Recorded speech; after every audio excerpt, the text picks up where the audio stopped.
দেখা যায় দুইটার জায়গায় একটা নিতে হচ্ছে, বাট নিতে হবে। 7-8 বছর বাচ্চার জন্য দেখা গেছে 700 টাকা 800 টাকা বাজেট মধ্যবিত্ত ঘরের মানুষের, কিন্তু দোকানে এসে দেখে না 700-800 টাকায় কিন্তু বাজেটে হয় না। ঈদ একটা মুসলমানদের জন্য স্পেশাল একটা জিনিস। বছরে আমাদের দুইটা ঈদ আসে, তো দুইটা ঈদের মধ্যে রমজান মাসটাকে রমজান মাসের যে রোজার ঈদটাকে বলি আমরা, সেটাকেই প্রাধান্য দিই। ঈদ সবচেয়ে বড় ধর্মীয় উৎসব। সবাই চায় যে পরিবার পরিজন ফ্যামিলি সকল লোকদেরকে নিয়ে ঈদ উদযাপন করার।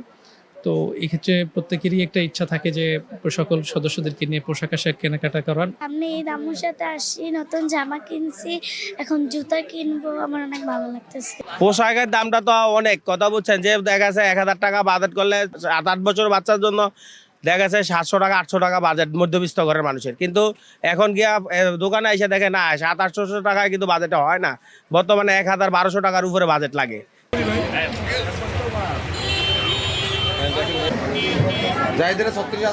এই ঈদে জামা জুতো অ্যাক্সেসরিজের ডিসকাউন্ট।